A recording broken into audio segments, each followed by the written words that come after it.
देखो बच्चा, ये बात समझनी पड़ेगी कि अंतःकरण धर्म में जब तक ममत्व है तब तक जीवत्व है, और जब तक जीवत्व है तब तक विकार है। जब तक विकार है तो फिर अहंकार तो है ही। ये बहुत सूक्ष्म विषय है। हमारा बंधन हुआ है अंतःकरण ममत्व से, और कोई बंधन नहीं है। ना कभी हमारा बंधन था, ना है, न रहेगा बच्चा। हम भ्रम से अपने को आत्मवत अंतःकरण में तन्मयता करके मना कष्टान इंद्रियाणी प्रकृति स्थान कर सती, बस इसी में फंस गए। शुद्ध मय में कुछ नहीं, अचाह स्थिति है, निर्विकार स्थिति है। शुद्ध मय को भूल करके अंतःकरण में जो मैं स्थापित हो गया, और उसी से मैं स्त्री हूं, मैं पुरुष हूं, मैं विद्वान हूं, मैं मूर्ख हूं, मैं गृहस्थ हूं, मैं विरक्त हूं, ये मैं के साथ जो जो लगा वो सब माया युक्त है। जब तक उपासना के द्वारा ये मलिनता नहीं मिटती, तब तक कल्याण, परम पद या अनुभूतियां, वो सब साधक को जो आनंद मिलता है वो आनंद कोष का ही है, ये अभी आनंद स्वरूप का नहीं है। जब स्वरूप का मिलेगा तो अनुभूतियां होती हैं किसको? किसको अनुभूतियां होती हैं? वो खुद अनुभव स्वरूप है, तो अनुभूतियां मुझे हो रही हैं, यही अज्ञान की बात है। अभी वो अनुभव थोड़ी हुआ है जिसे अनुभव कहते हैं। वो तो गुरु चरणों में बैठकर जब हम उपासना करते हैं, गुरु की लंगोटी धोते हैं, गुरु की चरण रज लगाते हैं, गुरु की आज्ञा में रहते हैं, तब देहाभिमान गलित होता है। मंत्र मूलम गुरु वाक्यम महावाक्यार्थस्य विचार्यताम।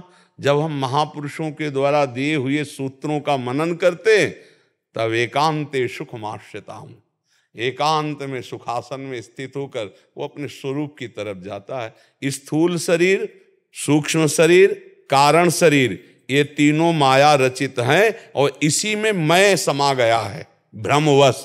कभी ग्रंथि नहीं पड़ी, पर पड़ गई ग्रंथि, यही जड़ चेतन ग्रंथि पड़ गई यद्यपि मृषा। अब देखो, सच्ची बताओ, तुम लगता है ना तुम्हें कि तुम पुरुष हो? लगता है ना कि मैं देख रहा हूं, मैं भोग रहा हूं, मैं सुन रहा हूं? बिल्कुल नहीं। देखने का काम नेत्रेंद्रिय कर रही है, संकल्प बना रहा है मन। सुनने का काम श्रवणेंद्रिय कर रही, संकल्प बना रहा है मन, और निश्चय करा रही बुद्धि। हम कहीं है नहीं, और व्यर्थ में हम किए हुए हैं। इसीलिए अवश्य में भोक्तव्यम कृतम कर्म शुभाशुभम। उस अविनाशी चैतन्य घन को स्वयं में फंसा करके ये दुख सुख का भोग भोग रहा है। स्वाप्निक, सत्य नहीं है, स्वाप्निक सुख दुख। जैसे स्वप्न में हम देखा कि बहुत पिटाई हो रही है, अब पूजे जा रहे हैं, जगह तो न पिटाई थी न पूजा थी, है ना? ऐसे ही स्वाप्निक दुख सुख के मान अपमान के भ्रम में हम फंस गए, जबकि हम अब भी नहीं फंसे हैं, पर फंस गए। अब यही उपासना की तीक्ष्ण धार बनाकर विवेक की, ज्ञान की, और जो भ्रमात्मक बंधन उसे काट देते तो जीवन मुक्त हो गया। पर है बहुत कठिन, इसीलिए निरंतर नाम जप करो। पहले सद आचरण का कर्ता भाव, असद आचरण का त्याग, फिर सद आचरण से पवित्र हुआ कर्ता भाव का लय, साक्षी मात्र, तब जाके उसका अनुभव। अब चूंकि बहुत टेढ़ी खीर है, अभी कहाँ, अपने लोग तो बहुत दलदल में फंसे हुए हैं, जहां से बात कर रहे हैं बहुत ऊंची तो इसीलिए नाम जप करो, और पहले ये ठान लो कि शास्त्र विरुद्ध आचरण नहीं करेंगे। करो ये कर्ता भाव, असत का त्याग और सत कार्यों का अनुशीलन, सत कार्यों का अनुष्ठान, फिर सत कार्यों के कर्ता भाव का त्याग। तब अनुभूतियां अपने आप से अपने आप की होती है। अनुभूति मुझे किसी और की हो रही, वो गलत है। अपने आप से अपने आप की अनुभूति होती है, कोई और नहीं है, कोई और नहीं, दूजो नहीं, द्वैत नहीं है, वो एक ही है। सोई जाने जे देहु जनाई, तो जानत तुम्हें तस्मित तज्जने भेदा अभावात। ब्रह्मविद ब्रह्मवि भवति। तो ब्रह्मवि बहुत कम, तो वो ब्रह्म है, रहेगा तो वो वही जानना है बच्चा। उसी जानने के लिए संतों का समागम करते हैं। तो हमारी प्रार्थना, पहले असद आचरण से बचो, सद आचरणों का अनुष्ठान करो, तब पवित्र अंतःकरण में जो बुद्धि निर्णय करती है विवेक के द्वारा, फिर वो सही होता है। अभी क्या, जैसे दर्पण धूम से धूसरित हो जाए तो फिर प्रतिबिंब सही नहीं दिखता, ऐसे मलिन अंतःकरण है।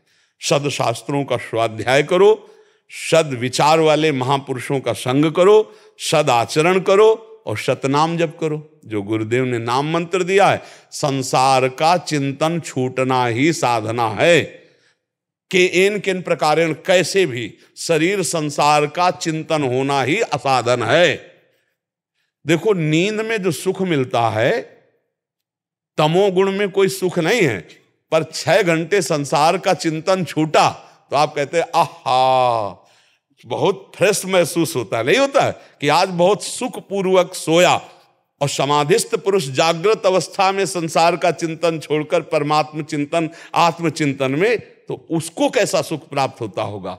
ये तो तमोगुण जनित संसार का चिंतन छूट गया 6 घंटे के लिए, तो कितना आनंद महसूस होता है।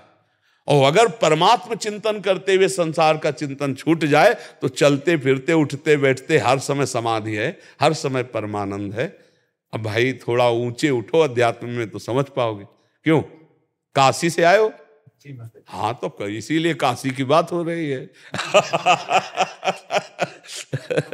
ठीक है, हाँ, नाम ये तो भूल जाओ कि अभी कोई अनुभूति हुई है।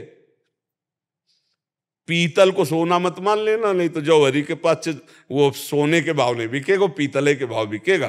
कहीं अज्ञान को ज्ञान न मान लिया जाए।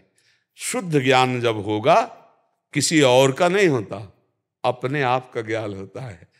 अपने आप का हो जाए तो परमात्मा खो जाएगा, परमात्मा खो जाए तो अपने आप का हो जाएगा, दोनों एक ही। मम दर्शन फल परम अनूपा, और जीव पाओ निज सहज स्वरूपा। और स्वरूप में आ जाओ तो परमात्मा साक्षात्कार, परमात्मा साक्षात्कार करो तो स्वरूप, क्योंकि आत्मा और परमात्मा में अभेद स्थिति है, वहां भेद नहीं है। समझ पा रहे?